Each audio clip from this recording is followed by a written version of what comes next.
नमस्कार, आपल्या सोबत आहेत वृषाली बाणे मॅम. नमस्कार मॅम. नमस्कार. मॅम, कसा आहे तुमचा मूड? एकदम छान फ्रेश सकाळपासून आहोत, पण त्याचा मूड तसाच आहे. वाह, खूप छान. बरं मॅम, हा खूप छान इव्हेंट आहे. तुम्ही स्वतः एक बिझनेस वुमन आहात, तर मला तुमच्या व्यवसायाबद्दल विचारायला आवडेल की तुमचा व्यवसाय काय आहे, कुठून सुरुवात झाली आणि आज तुम्ही कुठल्या लेवलपर्यंत पोहोचला आहात मॅम? मला नक्की शेअर करायला आवडेल, कारण मी एक टिपिकल हाऊसवाईफ होती. बेसिकली माझं बॅकग्राऊंड आहे कॉमर्स. मी CA करत होती, पण ड्यू टू फॅमिली रिस्पॉन्सिबिलिटी मी माझ्या करिअरला इम्पॉर्टन्स न देता माझ्या फॅमिलीला इम्पॉर्टन्स दिला.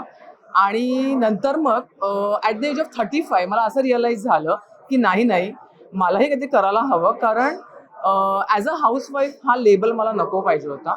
सो मी माझं स्वतःसाठी करिअर स्टार्ट केलं आणि त्याच्यामध्ये मी स्वतः आधी एक ॲबॅकस टीचर झाली.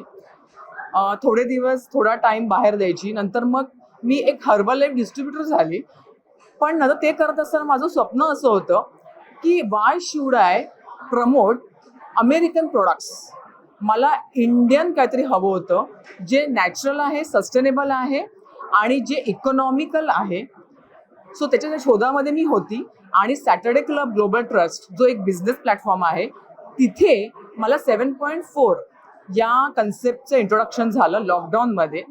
आणि नंतर मी माझा जो फोर्टे होता हर्बल लाईफ तो टोटली बंद केला आणि मी 7.4ची न्यूट्रिशनिस्ट म्हणून आता काम करते आहे. सो अंडर आरोग्य अनुभवती फाउंडेशन हे हा कन्सेप्ट आहे आणि ह्याच्यामध्ये आम्हाला स्वस्थ भारत हे मिशन आहे. आणि या मिशनला पूर्ण करण्यासाठी मला काही प्रतिष्ठित लोकांचे आधार लागतील, जसे एकनाथ शिंदे सर आहेत, सुधा मूर्ती मॅडम आहेत आणि आपल्या महाराष्ट्राचे जे आरोग्यमंत्री आहेत त्यांच्यापर्यंत पोहोचण्याची माझी इच्छा आहे. आणि ऑलरेडी आमचे बरेच सेलिब्रिटीज किंवा इंडिव्हिज्युअल्स किंवा उद्योगपती आमचे क्लायंट्स आहेत. पण हे मिशन असल्यामुळे ह्याला आम्हाला अजून वरच्या लेवलला नेण्यासाठी मोठ्या लोकांचा हातभार लागेल. हे आमचं मिशन आहे आणि मला वाटतं हे चॅनल सुद्धा मला त्यासाठी मदत करेल. नक्कीच मॅम. मॅम, आपण खूप छान छान उपक्रम राबवतच असतो. आम्ही नक्की तुमच्यापर्यंत पोहोचू आणि आपल्या उपक्रमात आम्ही नक्की साथ देऊ. बरं मॅम, मला आणखीन एक विचारायला आवडेल की आता तुम्ही खूप छान माहिती दिली तुमच्याबद्दल आणि आपल्या व्यवसायाबद्दल देखील, आपल्या मिशनबद्दल देखील. जर एखाद्याला हे मिशन जॉईन करायचंय, तुमच्यापर्यंत पोहोचायचंय, संपर्क करायचा आहे, तर तो कसा संपर्क करू शकतो? आपलं social media handle ma'am please. Social media म्हणजे आमची वेबसाईट सुद्धा आहे. आणि आत्ताच बडे आम हे जे संदीप कुलकर्णी सरांचं चॅनल आहे त्याच्यावरतीही आमच्या आरोग्य अनुभवती फाउंडेशनचे जे फाउंडर आहेत श्री माधव जोशी सर यांचे पॉडकास्ट आहे. तसेच नुकतेच श्री रविशंकर ह्यांचे जे चेले आहेत श्री उमेशजी योगीराज ह्यांनीही त्यांच्या पॉडकास्टवरती त्यांचा पूर्ण इंटरव्ह्यू घेतलेला आहे. आणि आमच्यापर्यंत पोहोचण्याकरता आमची वेबसाईट किंवा नंबर आम्ही शेअर करू शकतो आणि आम्ही ऑनलाईन ऑफलाईन दोन्हीही काम करतो. आणि जर कोणाला माझ्यासारखं न्यूट्रिशनिस्ट म्हणून काम करायचं असेल तर त्याच्यासाठी एज्युकेशन ट्रेनिंगही आम्ही देतो.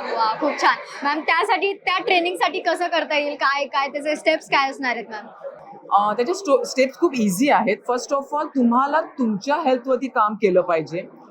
जे मी केलं म्हणजे फर्स्ट ऑफ ऑल आधी ब्लड टेस्ट करून आपल्याला आपला food plan, customise food plan तयार करून घ्यायचा आहे आणि तुम्हाला तुमच्यामध्ये रिझल्ट आणायचा आहे. जेव्हा तुमच्यामध्ये रिझल्ट येणार आहे ना, तेव्हा मग तुमचं एज्युकेशन स्टार्ट होईल त्या पर्टिक्युलर सब्जेक्टमध्ये. आणि मग एलिमेंटरी, एक्झिक्युटिव्ह आणि न्यूट्रिशनिस्ट ह्या 3 टप्पा पार केल्यानंतर तुम्ही ॲज अ न्यूट्रिशनिस्ट म्हणून फुल टाईम काम करू शकता.